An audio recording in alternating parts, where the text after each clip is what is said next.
Let's start. Today is Drupa means fourth day of the 6th month, and this is the day that Lord Buddha first turned the wheel of the Dharma. And I don't know if you know the story, most of it. It was actually the first class I ever taught in New York. It was about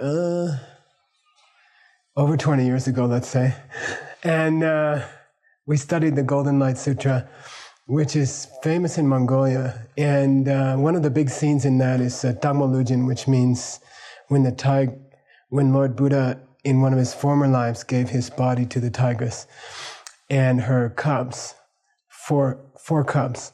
And then he prayed that in the future, when he was reborn, that those 5 would be his first disciples when he first turned the wheel. And then they were the cubs and the mother were reborn as called Denga, which are the 5 first disciples, who were originally yogis, Hindu yogis with him, and they were practicing asceticism, like burning themselves or staying out in the sun or doing weird things like poking themselves with sticks and as a method for enlightenment. And then Lord Buddha got tired of that and said, I'm going to try a different way. And then he sat under the Bodhi tree in Bodh Gaya and, got enlightened. And then I guess, I don't remember how long it was, but for months, he didn't teach. He just stayed in the forest and he said, nobody can get it. He was kind of discouraged. And he thought that no one would be able to understand what he had to teach. And then finally, he goes to Varanasi, to the deer park in Sarnath, Benares, and teaches very close to Benares, and turns the wheel of the Dharma for the first time and teaches what? Mainly. Yeah, the 4 Arya truths, okay? In the first turning of the wheel. So, people all over the world, they celebrate Sagandawa a lot when Lord Buddha was born. But to me, this is the holiest day of the year. To me, this is the greatest day of the year. It's one thing to put your body in the world. It's another thing to put your teachings in the world, And to me, putting the teachings in the world is much more worthy of commemoration, And also, it's very much accustomed to do big pujas and put out big offerings and, and pray all day long and stuff like that. And personally, that just seems to me often, when I've been there and I enjoy prayers, but even for me, it gets long. I read His Holiness's biography. He said he used to be looking at the kapse and wondering when the break would be. And and to me, there's also a distinction in Tantra. As you get higher in Tantra, there's less and less emphasis on physical ritual and more emphasis on inner ritual. And so, that's what distinguishes in one school the 4 tantric classes from each other. Less and less on the outside, more and more done with the body and with the inside. So to me, the neatest thing to do on today is to teach Dharma and have a class. And that's the offering. You see, to me, that's billions of times holier than making a bunch of pancakes and offering them on the altar and stuff like that. Offer the class on the altar. Offer the understanding and the wisdom on the altar. And it's always been my way. And I have a feeling that Diamond Mountain is going to be, I have a feeling we're just going to be less. I think what distinguishes ACI in general from many groups is that the emphasis on offering your knowledge and your understanding and your practice, and less emphasis on outer physical kinds of buildings or temples or to me, if ACI never gets bigger or Diamond Mountain than people sitting in Winston's living room taking classes, then that's okay with me. Like buildings just need more. We gotta have some buildings, as we'll soon find out, but generally it's the knowledge passing from living person to living person to me, which is the offering. So today, I don't know, it's just coincidence, I guess, but we are entering today the greatest part of the Uttara Tantra, the holiest part, which is about kam, right? Tatu. Sangye-gyurik, Deshin-ship-erik, the Sugata-garbha, the seed of Buddha inside you, the seed of Buddha. And that's really, what most people think of when they think of the Uttara Tantra. When you debate in the monastery and when Uttara Tantra comes up, I don't know, 80% of the time it's in connection with inner Buddha, the Buddha seed within you. And so I thought to dedicate a lot of classes to this particular subject. And it kind of works out nice because this session in August, we have 3 Uttara Tantra classes. And we finished 2 more, I think, just before the October teaching in Tucson. But I figured to devote these 3 to dhatu, to the Buddha seed inside of us, Buddha nature. And I thought to do it in the following way. First of all, there's a very long section in Uttara Tantra that we're going to cover today called the 9 images. These are 9 different images about how Buddha nature is within you and how it's concealed from us. So how we have a Buddha nature, but how it's concealed by certain things and we can't see it. And then working to remove those obstacles, those obscurations, and then we can reveal Buddha nature. And there's going to be a lot of images like the first one is a little Buddha image hidden within a closed lotus flower. So if you've ever seen a lotus as they open, the petals are not that soft. They're more like artichoke. Yeah, a lot like that. They feel like that. They're not like silk or anything. They're more hard. And then when they're closed, you can't get them open. And then finally, when they open, you find out, there's beautiful things inside. And if you know the Padmasambhava, right, which means Pema Jung, which means who was born out of the lotus. And they say, like Virgin Mary's Immaculate Conception, that holy beings can take different kinds of miraculous birth. And Padmasambhava is thought, many holy beings are thought to come out of lotus flowers. Like a lotus flower opens and then this tiny little creature is there and then grows into a full person. Like you heard the story of Patanjali fell in the water, right? In his mother's cupped hands, and then this being just pops forth. So the idea is that Buddha is within you, and then when the lotus opens, you can see, oh, Buddha was there, So there are going to be 9 images like that today. But there's a certain danger to those images. There's a big danger to those images, which is the idea of what's inside, what is it that's revealed? Is it Buddha or is it Buddha nature? You see? What is hidden from us? Is it a finished Buddha? Because all of these images are going to be like, oh, all along there was a little Buddha statue inside this flower. And then the flower opened and, oh, we see this beautiful little Buddha statue. So you can imagine that over the centuries, there's been this problem. People took it to mean that there's a Buddha inside of you already, and you just have to uncover it, That somehow you are already fully enlightened inside, and you just have to uncover it. And if you read the Uttara Tantra, and you go through the 9 images for Buddha seed, Buddha nature, they are all in the form of like something that opens and then you see something inside that was there all along. But Buddha nature is different from Buddha, right? Buddha nature is the seed for a Buddha. In fact, we said that Buddhas don't have Buddha nature.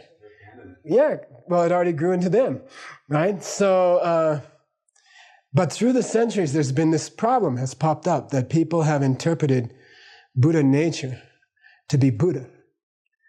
Somehow, like a positive thing. Like in our lineage, in our direct lineage, like we understand that what Arya Sangha means is that the capacity for Buddhahood, and especially the space for Buddhahood to happen, which means what? Emptiness. Your emptiness is like the space for Buddhahood to happen. That's inside the lotus. But it wouldn't make a very good image, would it? I mean, you open it up and there's nothing there. You know what I mean? So Arya Sangha or Maitreya is like say, okay, there's a little Buddha statue there. But then over the centuries, people have gotten confused and taken it to be an actual finished Buddha inside of you already, okay? Now, there's different there's a reason why that would be useful, and there's a reason why that would be harmful to think that.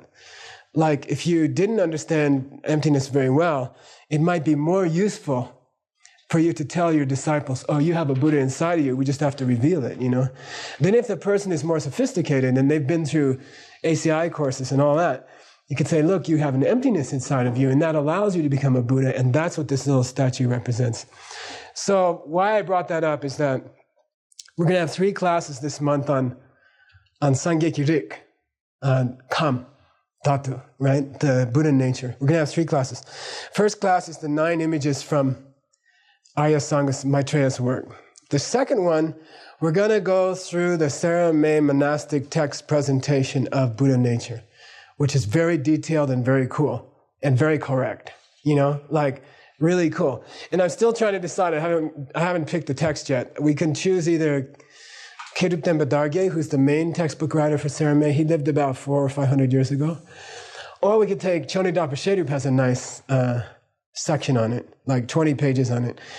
And of course, he wrote the Diamond Cutter commentary that we study. So he's the secondary textbook writer for Saramay. So I'm kind of like seeing which one. I kind of like Kedrup Tenpa Dargye because he has a debate a lot about the mind-only school's ideas about Buddha nature. And I like Choni Dapa Shedup because he's Choni Dapa Shedup and he's a Amdo, he's more Western in his presentation. So I'm kind of, or maybe I'll mix them together or something, I don't know. But that'll be the second one. And then I thought for the third one, there's a very big school in Tibet that grew up over 700 years' time called Jonamba. And this is like a Kagyu influence, but it also has Nyingma's influence and sometimes Gelugpa influence and sometimes what we call Rime, which is called non-aligned sect, non-sect sect school. But it was a synthesis of all these ideas. And they were pretty strong in Tibet. And a lot of the lamas you'll meet in the world nowadays who are not Gelugpa are how well they can express it or not, they are Jonangpa by tradition. Their viewpoints are the emptiness version that was taught in the 13th century by a certain lama from a place called Jonang, and then was carried on in Tibet up to the present time. And especially strong in a lama named Jamgon Kongtrul. And we're studying Jamgon Kongtrul because he's good. He's got some good presentations of the inner body, the chakras, the channels, and things like that. So actually, some of us have been working on that text.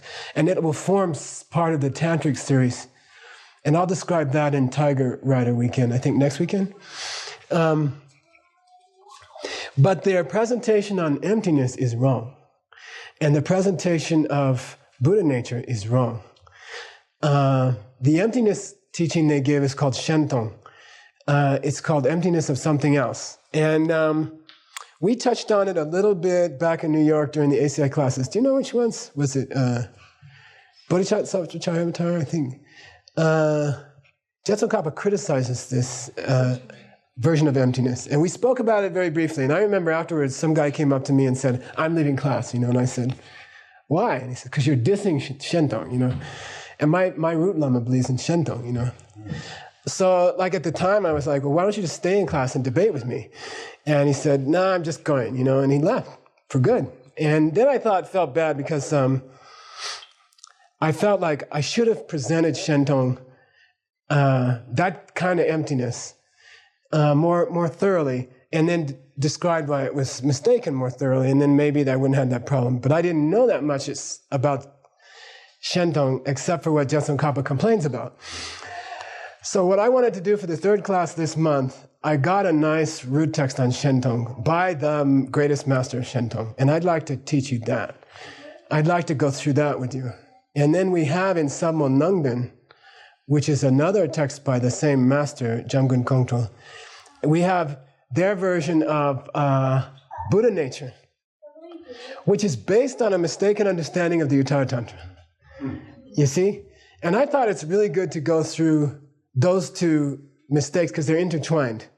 The idea of what emptiness is and the mistake about what Buddha nature is both come from these 9 images that you're going to get today.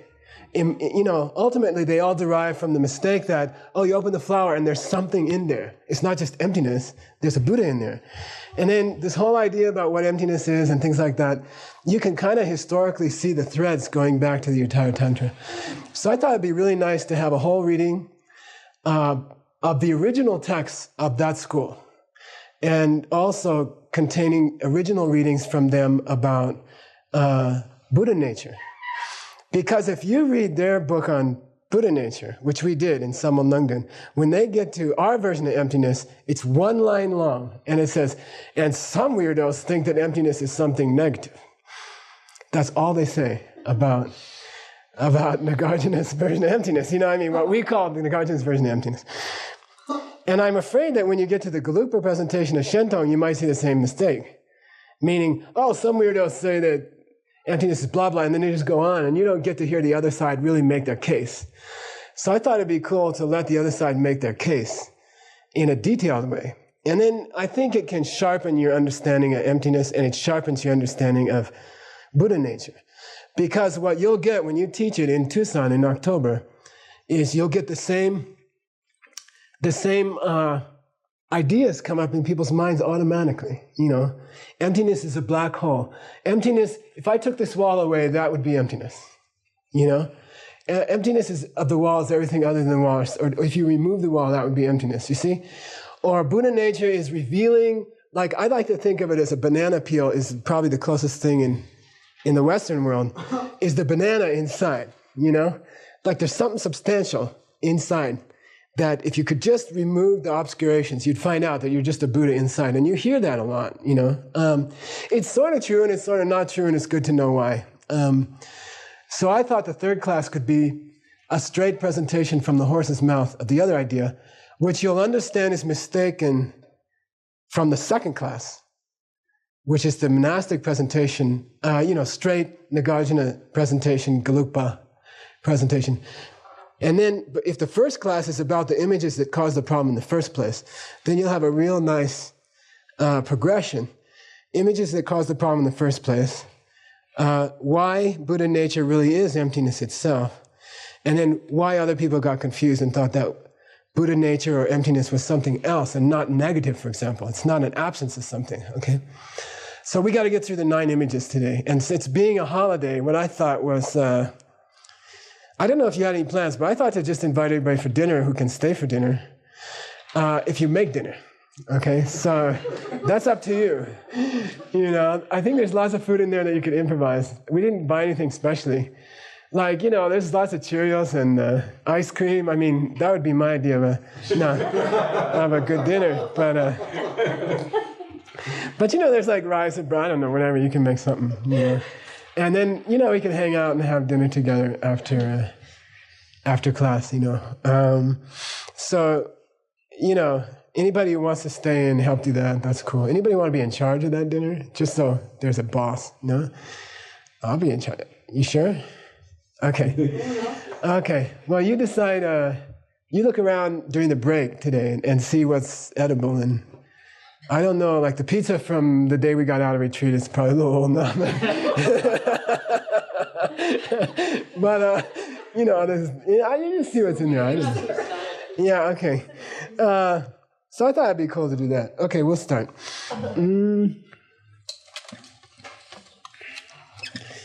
I tried to finish the readings. I'm sorry you didn't get them yet. They're two and a half are translated. You might get the first one printed out on Wednesday, okay? And maybe the second one. But this time we're putting in Sanskrit, and gets a little more complicated to do all the conversions and stuff. And we're not really used to it yet. We figured it out, but it's a little slow. Okay. Okay. Here's the first of the 9 images for Buddha nature. Okay, for calm, right? How do we get to calm? First we did Buddha, jewel, Sangye koincho, Che koincho, Genden koincho. Yeah, so koincho. And then come, right? We're on to come, right? what is the seed inside of us that creates all those good things? Okay, so 9 images. Here's the first one.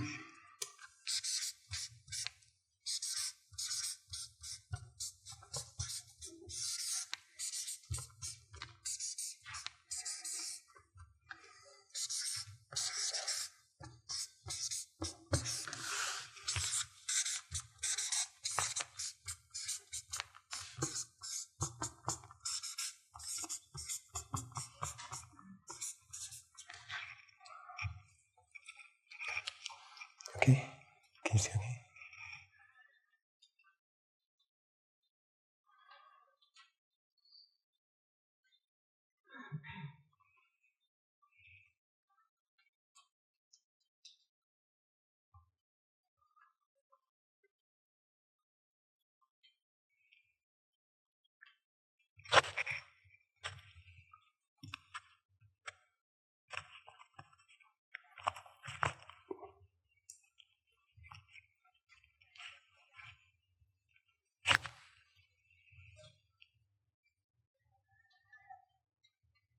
Gugumare, Earl.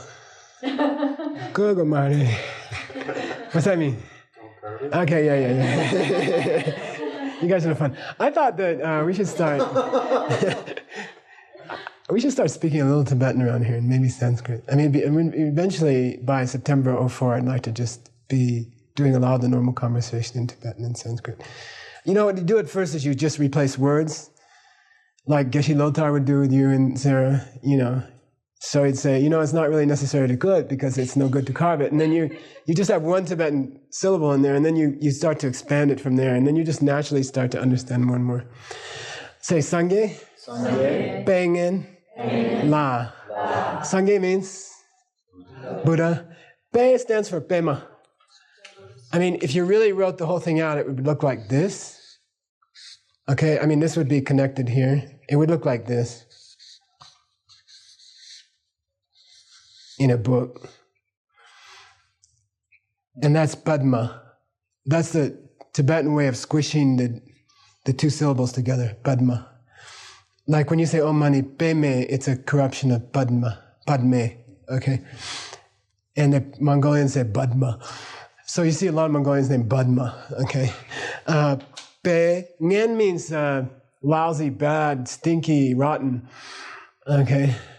It's kind of weird for a Padma, right? For a lotus. La means inside. Okay. And we'll do the Sanskrit for each of these. You'll do it with Christy La on Wednesday. Okay, coming up. Oh, sorry, next Saturday. No. We'll have to figure it out at a time.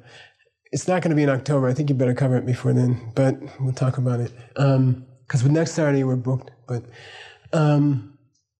it means... But there we have the Sanskrit. This is all taken directly from the Sanskrit verse from the Uttara Tantra. This is the translation in Tibetan.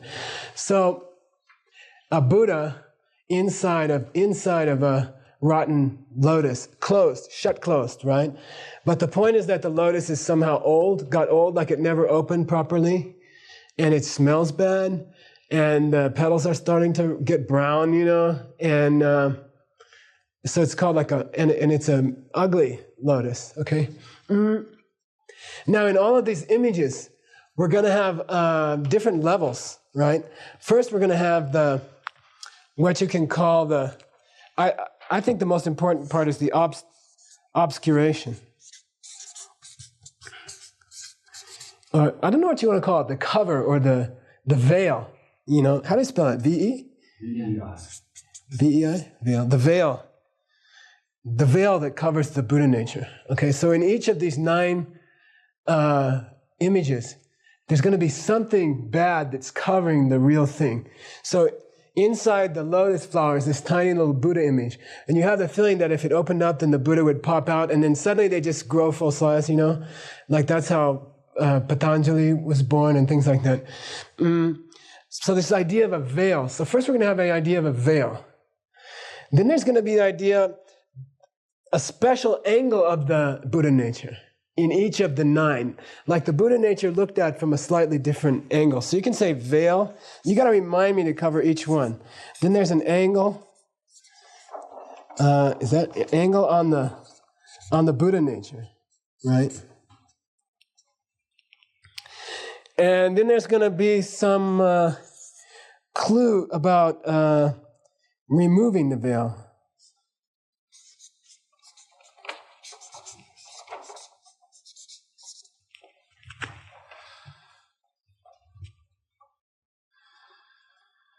So we'll start with this one.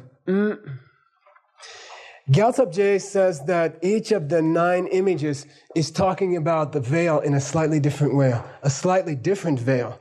So he says that the reason there are 9 images, and these are very famous images, I should tell you, from a book called Deshik Nimbu Do. It's a sutra called The Essence of the Buddha, or the Sugata Garbha. So these are all coming from an ancient sutra, which in my mind brings up a problem, you know, or maybe a question. If you read Arya Sanga's commentary on Uttara Tantra, a lot of it is chunks of other sutras, you know, but who taught those other sutras? Gautama Buddha. But where did Arya Sanga get the Uttara Tantra? Maitreya Buddha. So why does Maitreya Buddha go through the trouble of taking Gautama Buddha's images and presenting them in, why does he just come up with his own images, you know? Like, if you're a scholar, you could probably argue about that, but I don't know. Anyway, it's often like that. Often huge parts of the Uttara Tantra come from sutras taught by Gautama Buddha, okay? But the veil, in this case, says Gyaltsab Je, is one of the 3 poisons. Give me the 3 poisons. The 3 critters in the middle of the wheel of life. In the right order. The pig, ignorance. But that's the causal order. How about the normal recital order? Okay. Is that in the Dakye? Yeah, anyway, Dujak. When they recite it, although Michael's right as far as how it occurs, Marikba occurs first, right? But here's the first one.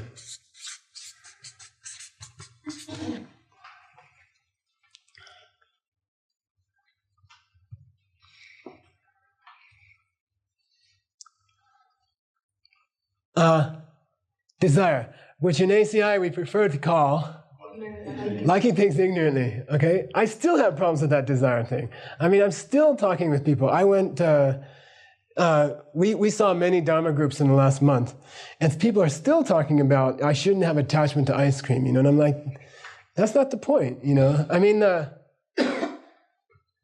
there's an urge for happiness. There's an urge for what you like. That's a great thing, or else you wouldn't get enlightened, you know? There's an urge to avoid what you don't like whether it's eggplant or seeing beings go to the hell realms, you know? There's an urge to not want to see those things, you know? And that's a good thing. I mean, you should have that urge. If you didn't have that urge, I would propose that bodhicitta is closely linked to those 2 urges, you know? If you don't have the urge to get something cool, if you don't have the urge to avoid what's unpleasant, I don't see how you can have bodhicitta, you know, because bodhicitta is just another form of that. The point is that it's faulty, right? It's a broken version of that, where you would hurt someone to get what you want because you don't understand what you like. You don't understand where it comes from, you know. You would push in line to get the ice cream, which is certain evidence that you don't understand that allowing others to get their ice cream is how you get your ice cream. You see what I mean? Then you've got Dujak, you know. To me, that's obvious, you know. Of course you should like things. I mean, if you don't like Buddhahood, how are you going to do it? If you don't like to see people get out of trouble, how are you going to do it, you know? So anyway, Dujak, but not in its manifest form, in its, what do you call that? Latent, or there's another word. Like sleeping inside of you. What would you say? Dormant. Yeah, so the lotus, says Gyaltsab Je, in the first image, refers to dormant, ignorant liking of things. Dormant desire, as one of the 3 poisons, okay? The habit within us, the potential within us to have this kind of wrong desire that would hurt somebody to get what we want, okay? That within you is what the lotus represents. And that veils what? Buddha nature, okay? Which is basically what? Your emptiness. Yeah, which you can call capacity. Capacity is a little tricky though, because it starts to shift towards a positive thing. You know, I like the word capacity. In the Diamond Cutter book, we used potential. And then that's why people get confused after a few hundred years. Oh, Geshe Michael said potential. It must be a positive thing, you know. And then that's what happens, right? So Gyaltsab Je says, the lotus is like this, because when you first get a lotus, when you first get a flower, those of you who've ever been at Godstow, 2 weeks after a course was given, and the people cleaned up, you know, the Godstow really well, they mopped the floor, they cleaned up the kitchen, they washed the dishes, but they forgot one thing. All the offerings of flowers. Like, it's very natural, people do this. So there's flowers all over the house, you know, and then everybody goes away for 3 weeks or something. And then they rot. You know, and it's this specific smell of a flower. So Gyaltsab Je says, look, this lotus is the same thing. You see? When you first get a flower, it's so pretty, and it's so fragrant, and it's so soft, and it's so beautiful, you know? But then it always rots, you know? Like, in fact, I guess you could say that the closer it is to almost its perfection, then the closer it is to the day of it rotting, you know? It's just it's a day away from starting to rot, you know? So he says, ignorant desires like that. Like at the moment that you butt in line at 31 flavors to get pink bubblegum ice cream before it runs out, you know? Not that we've ever done that. Not that I like it either, but somebody I know does. At the moment it feels good, you know? You get it in your hand, you get the ice cream, you start eating, everybody else is still in line, you sort of saunter out the door. And, you know, it looks like everything went well. You know, and that's like the lotus at the moment that it's most fresh and beautiful. But then it goes rotten, because then the karma comes back to you, and the next time you go to 31 flavors, they only have 30 flavors, and the one you wanted isn't there anymore, because you butted in line, right? And so that's why that veil is very tricky. That veil prevents us from having the clarity of mind of seeing our Buddha nature, and it makes sense, right? If you went and butted in line because you didn't understand how ice cream is made, really, then that reinforces your misunderstanding of the world. One more contribution to your total misunderstanding of the world. You know, 0.001% more reinforcement for your misunderstanding of the world, you know? And so that naturally that would conceal or start to obscure or veil your Buddha nature. You see? So he says that's what's covering Buddha nature. And again, this is the latent form that you're carrying around with you all the time if you haven't seen emptiness directly. Okay? The latent form. That's sitting there in you, nice and fine. Example. I think I told it 1,000 times, but I was in Hawaii visiting my brother, surfing, right? When the oil crisis broke out, 70-something. 6 was it? Or 3? And it was really bad in Hawaii because there wasn't any oil, you know, there was less oil than everywhere else. And I had just been to India, and I was so proud of Americans that they never fight over things, you know? Like, I had stood in riots to get a cupful of kerosene from my stove, or I couldn't eat the next day, you know? And there were, like, a truck would pull into town and there'd be a riot, and you just end up like pushing, pulling, hitting people to get your cup of kerosene, you know? And then I always said Americans will never do that, you know? And then I went home, I went to visit my brother, and here people are in line in the gas thing, cutting in front of each other, screaming, and people were shooting each other. You know, there was actually instances of people shooting each other. That's where the Dirchak had been latent, because there wasn't a necessity. There wasn't a situation where they really needed the oil. And then the moment that the oil wasn't there, like this seed just erupted among American people. And you see it now, you know. We weren't violent because we didn't need to be violent. Because no one ever attacked us, you know. And now we get to demonstrate our ignorance in full power, you know, and attack somebody because they attacked us, you see. And then, so it was latent. That anger, violence was latent, and now you can see it. Now you can see it wasn't gone. It was just, we weren't more civilized than other people. We were just, didn't have to be violent at the moment, you know. There was no compelling apparent reason to be violent for the moment, okay? So that's that desire. I want to check one more thing.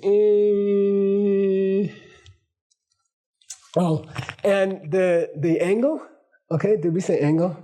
The angle on Buddha nature here is that everybody's got it, even people in the hell realms. And Buddhists can see it inside the lotus, you see? So the theme through all these 9 images is going to be that an enlightened being or a wise person who's had ACI classes can see through the veil and see the Buddha nature inside. So even a hell being, like Buddhists can even look at a hell being and see the Buddha nature hidden within the hell being. And then, let me see what they talk about. And one more angle is that this particular little Buddha inside the lotus is supposed to be particularly pretty. It's supposed to be made of like gold and jewels. And the idea is that you will be gaining the marks and signs of a Buddha, the 112 marks and signs of a Buddha, okay? When it flower opens up and when your Buddha nature evolves or is revealed, you will be gaining these beautiful marks, okay? So like a Buddha can see your Buddha nature and be aware of the beautiful marks that you're going to get, okay? Like that. Going to do any of the other? I'll come to it because it connects to the first 3 images respectively. Okay, which brings me to the second one. About revealing it, I didn't see anything special in Gyaltsab Je, but the idea is that Lord Buddha teaches you, or you attend a class like this, and then next time you're in 31 Flavors in Tucson, or it's even in Bui, right? The single. I haven't been there. I have to go make my prostrations. But the idea is that the next time you're in there, because of this class, you just let the other person go ahead graciously, and that is then a little bit more of your Buddha nature is revealed to you. You see, and the idea is that by teaching, you see, that's the big deal to me about today, this holiday. Lord Buddha can't wave a wand and take away your suffering. Lord Buddha. People always asking me to pray for sick people, pray for dead people. Come on, come here while you're alive. Come here while you're well. It's cement by then. It's pretty hard by then. I mean, it's almost impossible to change it by then. Come while you're well. Come while you're alive. Come to class. And the teaching is the main help that anyone can give you. So that's how you see through the lotus. You see through your own latent desires. You don't act bad at 31 Flavors next time you go, okay? All right, the second image, and we'll come back to the second of the 3 poisons because it's going to be the second image, right?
Say Dangmala, Dangti. Dangmala, Dangti. Dangma means a bee, like a buzz bee. Okay, what's the other? Brahmari? Otherwise known as Brahmari, because you go brum, brum, brum. Okay, Dangmala. Dangti means, Tsi means like in Dutsi, means nectar, right? This is the Tsi in Dutsi. So Dangti means honey, the nectar of a dung, Dangma. Okay, so that's a a word for honey. In Sanskrit, it's madhu, and came into the English words miel in French for honey, and mead for a honey-based intoxicant. Mellifluous? Yeah, mellifluous. Yeah, like that. Some other things too, I can't remember. But anyway, madana in your seichu comes from that. Okay. So anyway, this is like a bee. Now, let's go back to the second of the three poisons and see if there's the obvious idea is, can you separate the honey from the bee? Can you get the honey away from the bee? Yes.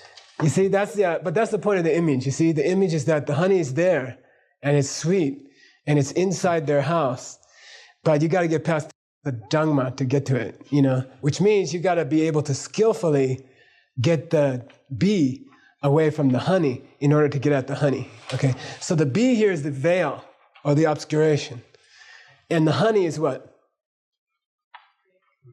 Rik or come. Buddha nature. Okay, to get at the Buddha nature, it's you got to get past the bee, which would relate to which one of the three poisons? Now, naturally, Shedan.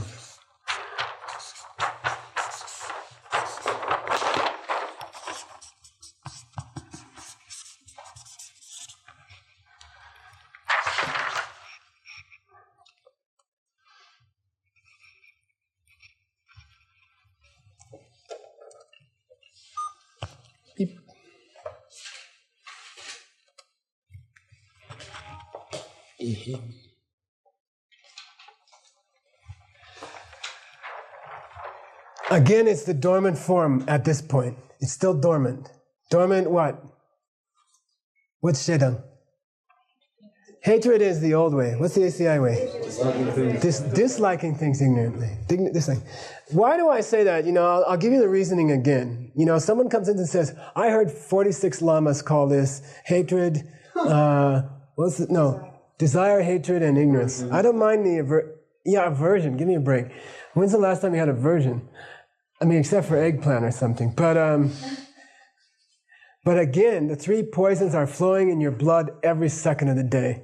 You're having an actual experience of the three poisons 10 times a minute, something like that. Aversion to me means eggplant. Desire means the Playboy magazine, which might come across your path every 6 months or something, right? If people know you don't like eggplant and they, you're not going to, I went to a restaurant the other day and the waiter tried to tell me the specials of the day, and they started with eggplant, and I was like, you don't even have to tell me about that one, So, but that's like aversion would only come up once in 3 months or something. But what we're talking about is the poisons that are running in your blood all the time. You're having them 5-10 times a minute, okay, in a very subtle form. I don't like it's hot in here, if I went outside, it would stop the heat, right? Maybe if you took care of someone else and served someone else a lemonade during the break, you wouldn't have to sit in a room like this in 6 months, you see? That's the intelligent way to not like things, dislike things, okay? Like that. Big difference. And it's difficult for us because we're brainwashed into the first way of acting, right? You'll be cool if you walk outside. No, that doesn't work that way. You'll be cool if you walk out there and get a lemonade for someone and serve it to them. Then these Diamond Mountain guys will build a nice classroom with central air. All right? Okay. Before September 04. All right. So we got shit. What's this other stuff there? A skillful beekeeper can get the honey away from the bees, right? Like if you're skillful, knowledgeable, if you understand karma and emptiness, you can get past your own tendency to dislike things in a stupid way and get to your own Buddha nature, which is your own emptiness. Then you can see it, you can get it away. And the angle, right? I promised an angle about the Buddha nature here is that rochikpa, what's that mean? Same taste. Ekarasa. All taste the same. All taste the same. Sometimes I translate it as a single song. It's a difficult word to translate, but what it means is that honey tastes great. To most people. Most people have the karma that honey tastes really good. And it all tastes the same. You can have French honey is a little better, actually. Irish honey is awesome. Okay? Mesquite honey is pretty cool. And Subi honey from this huge factory in Kansas or something tastes like, I mean, if you're a honey freak, it's just like normal. But generally speaking, honey all tastes the same, ekarasa. And the Buddha nature in each being is all the same. You see, tastes the same. If an enlightened being looked at all the beings in this room, including all the bugs, they would have the same taste. You see, ekarasa, one taste. It all tastes the same. Okay? Are they different emptinesses? Yes. Do they apply to different beings? Yes. Are they different from each other in any other way? No. They are all simply the absence of anything that was self-existent. So they all taste the same. Everybody has an equal Buddha nature. That's a cool thing. So that's why honey is used here, says Gyaltsab-je. Gyaltsab-je's comments are really useful because they're hard to find anywhere else.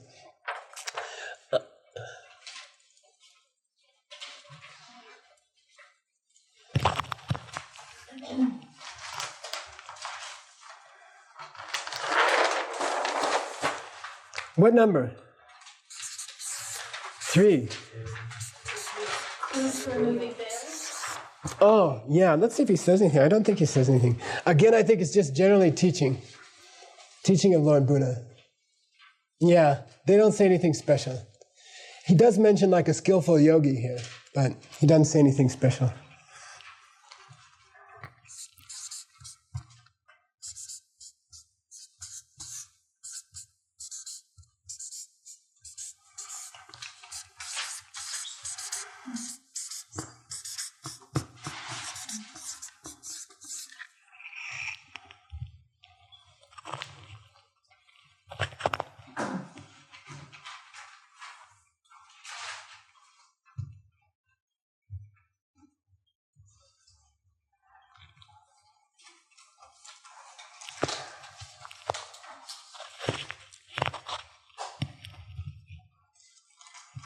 You said there was a clue about removing each. Yeah, not on the first 2 much. I mean, just Lord Buddha teaching, okay? Just studying Buddhism, ACI courses.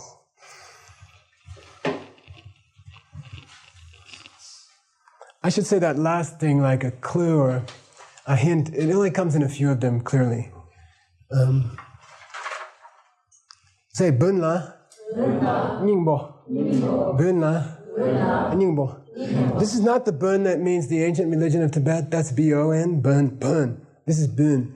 Okay, Bun means, it's a very rare word that means the husk or shell around a plant, like a nut or a seed.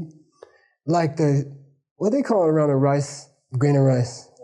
The hull. It's like the hull or the husk. Like the chaff. Okay? That's what bun means. Bunla means hidden within the hull or the husk or the chaff is ningbo. Ningbo means the essence. Okay? And it's the idea of something edible, something good to eat, hidden within an inedible covering. So naturally you have to get the covering off, okay?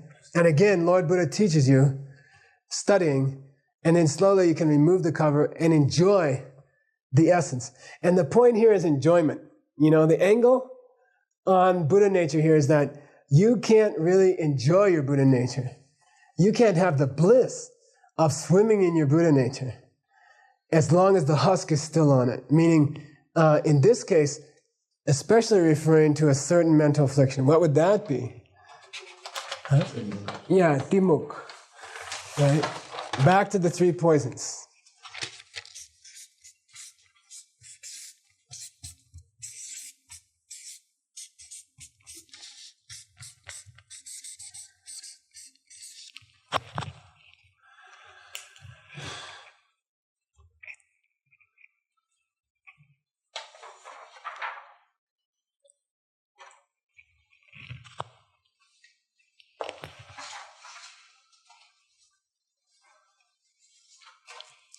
Say timuk. Timuk. So the normal formula, I don't know if we have that in the Daki. I think it's Daki. Duja shedan timu wonki ni tipa daki gipa chichipa. Deda tamji soso shot, right? So timuk means ignorance. and especially the one that triggers the first two poisons. That's why in the middle of the wheel of life in the old paintings, what? It's the rooster and Yeah, the rooster and come out of the pig's the mouth. snake. In the old ones, it's a pigeon and a snake, because pigeons like to procreate so much. Coming out of the mouth of the pig, which represents ignorance. Okay, so the rooster or pigeon, dechak, and the snake, which we can appreciate around Dai Mountain, coming out of Timuk, the pig, ignorance. And again, this ignorance is the dormant form. So all three are dormant. The first three images all refer to these negativities in their dormant form, sleeping inside of us. Didn't wake up. I mean, we have the manifest ignorance all the time. But we also have the dormant form all the time. Okay. And then it applies itself. Normally, ignorance is most active right after an emotional stress. Like if you haven't slept enough, if you haven't eaten well, if you haven't done your yoga for the day, if you haven't done your meditation for the day, if you just had an argument with somebody, then your timug is gone from dormant to active, Like ignorance is much stronger. That's why they say, go up on a high building if you want to look at your ignorance. Have someone go up and stand at the edge. I'm not advising it, okay? This is the old days. But you stand at the edge of a skyscraper and then you have someone go like this. And then you can watch your timug go from dormant to active. It's like, you know what I mean? Just to that, many people interpret it as the fear of death, which is not what the point is. The point is that all idea that you should be moral and that would get you out of this problem is erased at that moment. Like Prajnaparamita disappears at that moment. There's just this instinct to fight. All idea of taking a moment to figure out the real cause of this karma and avoiding that karma, it just disappears. And then ignorance just goes from dormant to dominant in your mind stream at that moment. So that's a good exercise to watch your last shreds of Prajnaparamita disappear from your mind. Okay? Or it could be your favorite ice cream and then suddenly someone says you can't eat that. Something like that. Okay?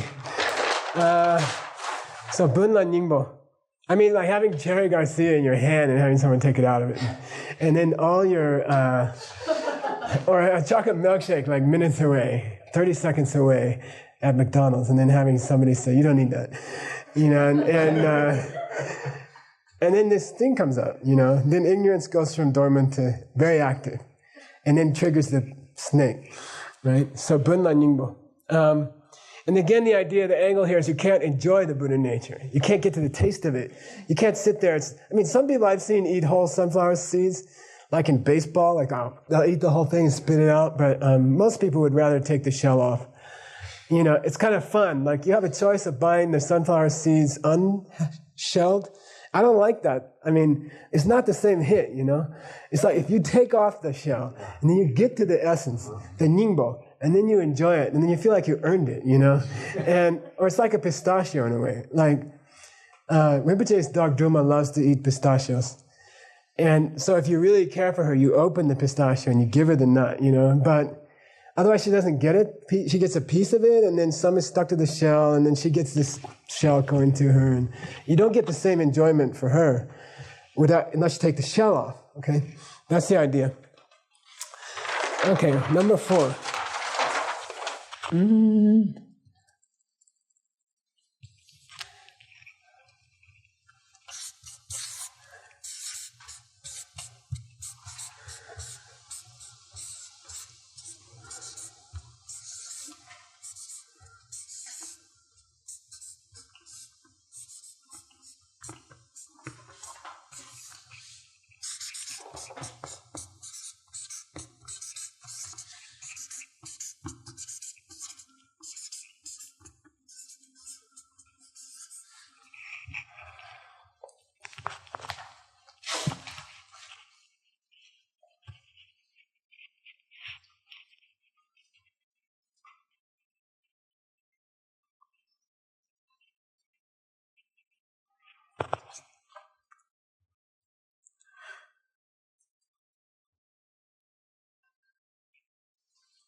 Say mitang, nangna, ser. Mitang, nangna, ser. Mitang means not clean, literally, but it's a word for like a cesspool. Okay? What's Sangchu? Chugila, Sangchu, Sangpachupa. Brahmacharya. Celibacy, okay? Like clean life, okay? And then mitsang means unclean or filthy, and in this case it means a cesspool. Nangna means inside of the cesspool. Ser means gold, and in this case it means a gold coin. And the image here is the guy is running along the road. He has a gold coin in his hand. There's a pond of muck on the side of the road, and he's running, and then accidentally the coin falls out of his hand and falls into the cesspool, okay? And then like he's not in the mood to try to go get it, and he just walks on, okay? So it's like a gold coin laying at the bottom of a cesspool, all right? And the angle on the Buddha nature here is that if the gold has been down there for a day, or the gold's been down there for 100 years, it doesn't change. Like it doesn't get somehow polluted or corrupted. And it's also not going to melt. It's a noble metal. It's not going to disintegrate. The gold coin can sit there for 1,000 years, and it's not going to get anyhow less gold or somehow dirty, somehow less pure gold, somehow less 100% gold. No matter how long the veil is there, the Buddha nature is just as pure, just as unsullied as it ever was, okay? And if somebody comes along, they call it Laichen, say Laichen. Laichen means one of the kind of, do you know what it is? It's one of the kinds of clairvoyance. It's called the eye of a deity. And it means that you could see in the cesspool where the coin is. Like you could get it out you could just kind of get your hand in there and get it out right away. You wouldn't have to go swimming around in it, okay?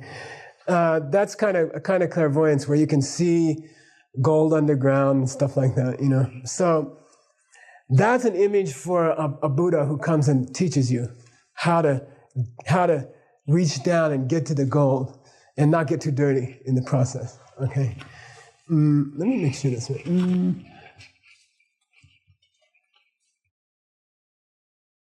We're talking about a cesspool.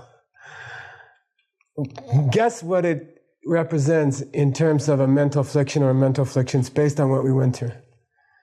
That's crazy. Yeah. Well, it happens to be manifest all three. Okay? All three mental poisons, in their manifest form. Like at the moment that you butt into the line at 31 flavors, it's not dormant anymore. At the moment you get angry because they wouldn't give you the ice cream. It's not at the moment that you order an attack on a country, 99% of whose population never hurt anybody. Okay? It becomes manifest.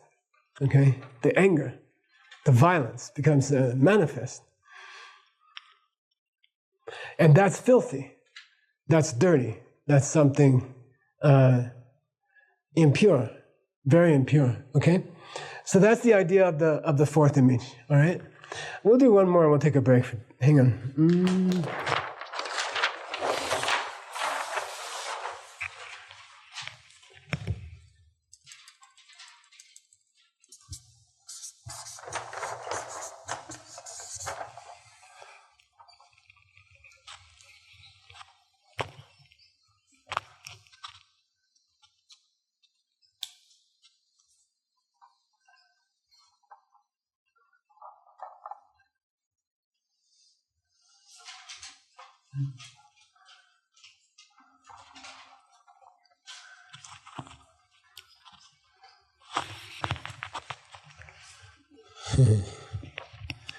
Say sala. Sala. There. Sala.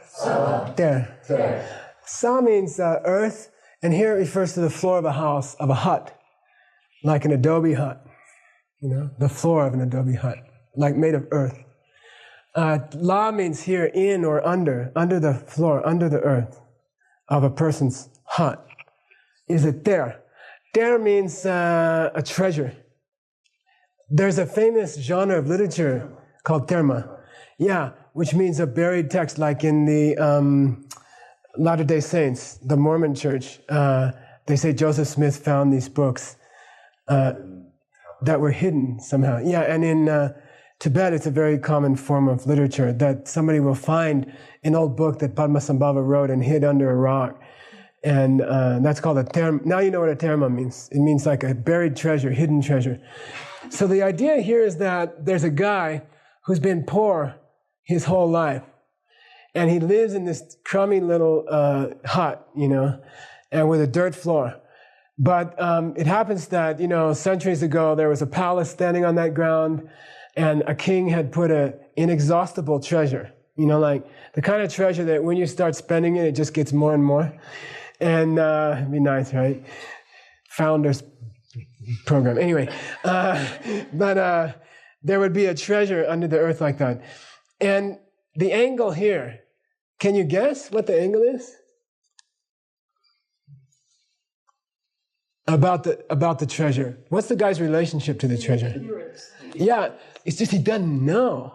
I'm not talking about the kind of veil right now. I'm talking about the treasure. A, it's inexhaustible, could never run out. But B, he just doesn't know. He's living his whole life spent in poverty, suffering, bills piling up outside in his mailbox. And he could just dig down 3-4 inches and get this treasure, He just doesn't know.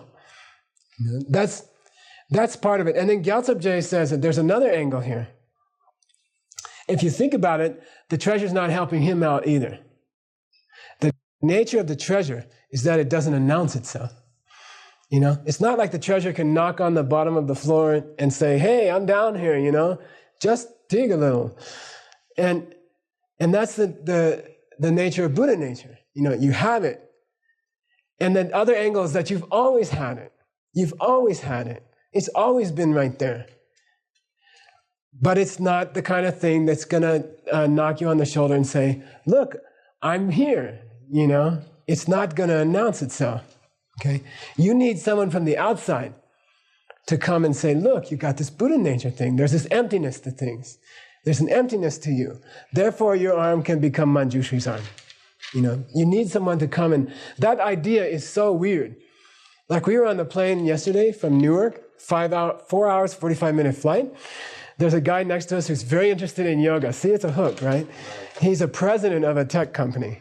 And he's like into yoga. So he sees Christy's thing coming up on yoga and Sanskrit. And he's like, oh, well, tell me about it, But then we tried to talk about the business idea and that things are empty and that and nothing clicked, And what are the odds of him coming up with it on his own then? You see what I mean? Like, what are the odds of coming up with the idea that money is empty, therefore the more you give away, the more you're going to get, Who was the first caveman who figured that out?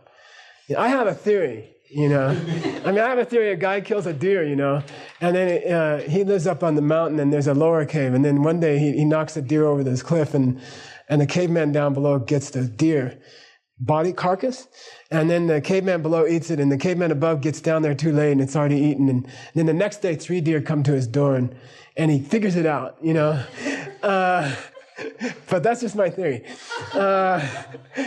But how many of us could figure it out, That giving away the very thing you want is how you get it. It's totally abnormal. It's totally against human nature. Who could imagine that, So it doesn't announce itself. It's not like your Buddha nature or emptiness is going to declare itself to you. You need an outside source normally. You need someone to come up to you, not only tell you, but like spend years and years trying to convince you and giving you demonstrations of cases where it works and stuff like that. And so that's the idea of the poor man and the treasure under his house. Let me see if there's anything else. Yeah, just that point that it's been there for time with no beginning, and you didn't know about it. And then you need someone from the outside to come and tell you, okay?